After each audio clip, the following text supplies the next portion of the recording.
3.5 سال کی سکینہ بھی ہے، 1.5 مہینے کا علی اصغر بھی ہے، جس کا جھولا بھی آپ کو برآمد کرنا ہے۔ جانتے کتنے دن کے علی اصغر؟ 1.5 مہینے کا بچہ ہے۔ جب حسین مدینے سے لے کے نکلے، کیسا کہ میر حدیث کہتے ہیں اتنی گرمی تھی کہ چنار کے پیڑ مثل آگ لگ رہے تھے، آسمان کو زمین کی گرمی سے بخار چڑھا ہوا تھا۔ آہو اپنا منہ سبززار سے نکالتے نہیں تھے، اور حسین اس عالم میں اپنے قافلے کو لے کر نکل رہے ہیں۔ یہ بچہ جس کو آپ کو جھولا اٹھانا ہے، جھولا برآمد کرنا ہے، جانتے ہیں یہ کوئی حادثہ نہیں تھا کہ بچہ چھوٹا تھا تو حسین لے کر آ گئے۔ کیوں لے کر آئے میں آپ کو بتاتا ہوں۔ قافلہ چلا، مدینے سے رخصت ہو گئی، چند قدم بڑھا تھا کہ ام البنین کا لال عباس اپنی سواری سے اترا۔ کیا دیکھا؟ قافلے کے پیچھے 7 سال کی سغرا کمر کو جھکائے ہوئے، عصے کا سہارا لیے ہوئے، ابا کے دامن میں لپٹی ہوئی قافلے کے پیچھے پیچھے آ رہی ہے۔ عباس قریب گئے اور جانے کے بعد سغرا کو سینے سے لگایا اور لگا کے کہتے ہیں لاڈلی اپنے چچا کی زندگی میں گھر سے باہر آ گئی۔ میرے لال کیا تو جانتی نہیں ہے تیرا چچا غیور ہے، غیرتدار ہے؟ چچا میں جانتی ہوں، میرا نام محضر نامے میں نہیں ہے۔ چچا میں جاننے کے لیے نہیں آئی، میرے لال کیوں آئی ہے؟ چچا میں بیمار ہوں، پہلو میں دل دھڑک رہا ہے، پتہ نہیں کون سا سورج زندگی کا آخری سورج ہو جائے۔ چچا میری زندگی کا کوئی بھروسہ نہیں، ایک آخری تمنا اپنی بھتیجی کی پوری کر دو، کہو میرے لال کیا چاہتی ہو؟ چچا چند لمحوں کے لیے میرے 1.5 مہینے کے بھیا علی اصغر کو مجھے دو، میں اصغر کو پیار کرنا چاہتی ہوں، اصغر سے ملنا چاہتی ہوں۔ رباب کی سواری کو بٹھایا گیا، پہچانیے گا اصغر کربلا میں کیوں آئے۔ رباب کی سواری کو بٹھایا گیا، علی اصغر کو لیا گیا، سغرا کی گود میں دیا گیا۔ علماء لکھتے ہیں سغرا نے اصغر کو گود میں لیا، 1.5 مہینے کا بچہ اپنی بہن سے ایسے لپٹ گیا جیسے برسوں کا بچھڑا ہوا ہو۔ عزاداروں بہن بھائی آپس میں گلے ملے، اور کچھ دیر کے بعد سغرا نے اصغر کو ہاتھوں کے سامنے لیا، چاند سے پیشانی کو دیکھا، مرج البحرین آنکھوں کو دیکھا، واللیل زلفوں کو دیکھا، برگ گل ہونٹوں کو دیکھا، چاند سے رخساروں کو دیکھا، اور یہ دیکھ کر سغرا نے اصغر کی ننھی سی پیشانی کا بوسہ لیا۔ حسین دیکھتے رہے، داہنے رخسار کو چوما، حسین دیکھتے رہے، بائیں رخسار کو چوما، حسین دیکھتے رہے۔ مگر علماء کہتے ہیں اب جو سغرا نے اصغر کے ننھے سے گلے کو چوما، حسین سے برداشت نہ ہوا اور فاطمہ کا لال منہ پھیر کے رونے لگا۔ اور کہتے ہیں شاید حسین نے کہا وہ سغرا آخری مرتبہ اصغر کے گلے کو پیار کر لے، اس لیے کہ اب کربلا کا میدان ہوگا، اصغر کا ننھا گلا ہوگا، کربلا کا تیر ہوگا۔ اللہ اللہ عزادارو، کچھ دیر جب ہو گئی تو حسین کہتے ہیں رباب اصغر کو لے دو، ہمیں چلنے کے لیے دیر ہو رہی ہے۔ ماں آگے بڑھی، بچے کو لینا چاہا، 1.5 مہینے کا بچہ اپنی بہن کی گود سے نہ اترا۔ عزادارو لیلا آگے بڑھی، اصغر نے گود نہ چھوڑی۔ کلثوم، زینب ایک ایک بیوی کر کے آگے بڑھی، مگر 1.5 مہینے کا بچہ بہن کی گود کو نہیں چھوڑتا۔ جب حسین نے اس منظر کو دیکھا تو آخر میں فاطمہ کا لال آگے بڑھا۔ اور جملہ سنیے گا، ادھر حسین آگے بڑھے، ادھر سغرا اصغر کو سینے سے لگا کے 2 قدم پیچھے ہٹی، اور ہٹنے کے بعد ایک جملہ کہا، بابا اصغر کو زبردستی نہ دینا، اگر میرا بھیا اپنی مرضی سے تمہاری گود میں آ جائے تو اس کو لے لینا۔ حسین کہتے سغرا مجھے اصغر کے کان میں کچھ کہنا ہے، ذرا اصغر کا کان میرے لبوں کے قریب تو کر دے۔ سغرا نے اصغر کا کان لبوں کے قریب کیا، حسین جھکے، لبوں کو چمبش دی۔ مختر نے مسجد لکھا 1.5 مہینے کے بچے نے حسرت سے بہن کے چہرے کو دیکھا، زبان بے زبانی سے سلام آخر کیا، اور شاید بے زبان نے کہا ہو سغرا بھائی کا آخری سلام قبول کر لے، اب روز قیامت ہوگی، ہماری ملاقات ہوگی، اس لیے کہ اب یہ ننھا گلا کربلا کے تیر کا نشانہ بنے گا۔ بہن خدا حافظ۔ حسین جان یہ میرے لال اگر تم کربلا میدان میں مدینے میں رہ گئے تو مجھے اتنا تو بتاؤ حسین کس کے لیے سوال کام کرے گا اور ملا کا تیر کون کھائے گا؟ حسین کس کے لیے اتمام حجت کرے گا؟ عزادارو یہ کہہ کے علی اصغر نے سورہ کی گود کو چھوڑا، رباب کی گود میں آ گئے، کربلا کے میدان میں آیا۔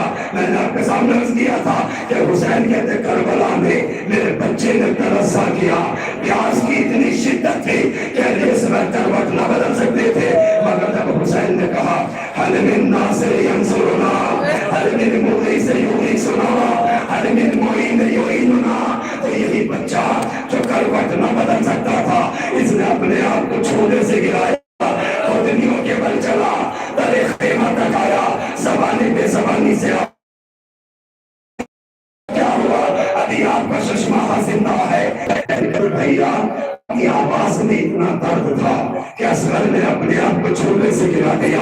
حسین کہتے بہن میں اپنے بچے کا اشارہ سمجھ گیا، لاؤ میرے بچے کو مجھے دے دو، شاید میں اس کو پانی پلا رہا ہوں۔ عزادارو بچے کو حسین کے ہاتھوں میں دیا، حسین لے کے نکلے، ابا کے دامن کو ڈھکا، فوج اشلیہ میں کوہرام ہے، آتے ہوئے حسین کو دیکھا، شاید حسین لاشیں اٹھاتے اٹھاتے تھک چکے ہیں، اب فیصلہ چاہتے ہیں، کتاب خدا قرآن کو لا رہے ہیں۔ حسین ایک بلندی پہ کھڑے ہوئے، ابا کے دامن کو ہٹایا، فوج اشلیہ کو خطاب کر کے کہا اتنا بتاؤ کیا میں تمہارے نبی کا نواسا نہیں ہوں؟ کیا میں سید زادہ نہیں ہوں؟ کیا میں تمہارا بلایا ہوا مہمان نہیں ہوں؟ ارے اتنا بتاؤ کون سے مذہب میں روا جائے کا دودھ خشک ہو چکا ہے، چند قطرے سے پانی پلا دو میں تمہیں جانب کوثر سے سیراب کروں گا۔ عزادارو جب کوئی جواب نہ آیا حسین بچے کو دیکھ کے کہتے ہیں میرے لال سن کم ہے مگر حجت خدا کے بیٹے ہو، تم تصور کریے گا کہاں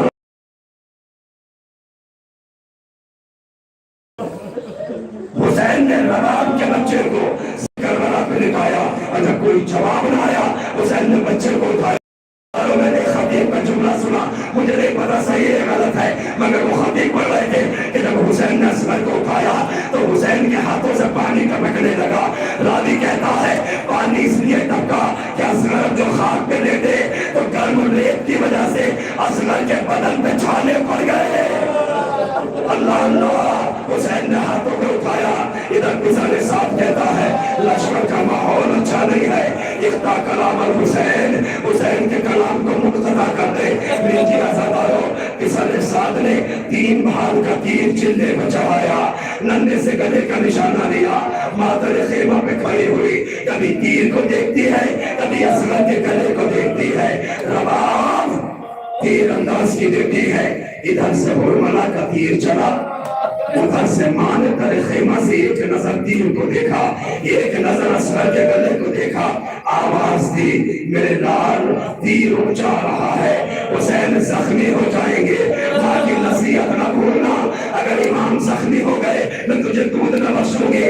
ماں کی آواز اصغر کے کان میں آئی، بچہ باپ کے ہاتھوں میں ہونگا، گلے پہ تیر لگا، اصغر کو لے کے تیر چلا، حسین کے بازو میں بے بس ہوا۔ تاریخ نے لکھا تیر کی رفتار اتنی تھی فَإِنْ قَلَبَ الصَّبِيُّ عَلَىٰ يَدِ الْإِمَامِ، بچہ باپ کے ہاتھوں میں منقلب ہو گیا۔ حسین نے بازو سے تیر کھینچا، اصغر کو ایک ہاتھ میں لٹایا، دوسرے ہاتھ سے تیر کو پکڑا، بچے نے تڑپنا شروع کیا۔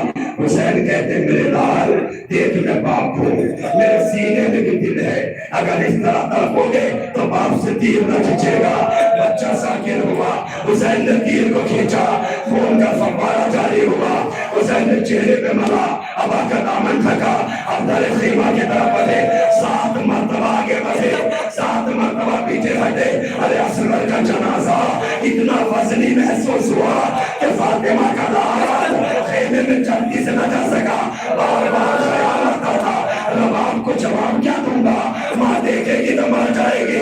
عزادارو ہمت کی، خیمے کے قریب گئے، ابا کا دامن اٹھا، خیمے کا پردہ پلٹا، رباب سے پہلے سکینہ نکل آئی، بابا بھیا کا پانی پلانا ہے۔ اب جو ماں نے دیکھا ایک جملہ کہا آمس لوگ آئیو نہار، اے میرے لال کیا تجھے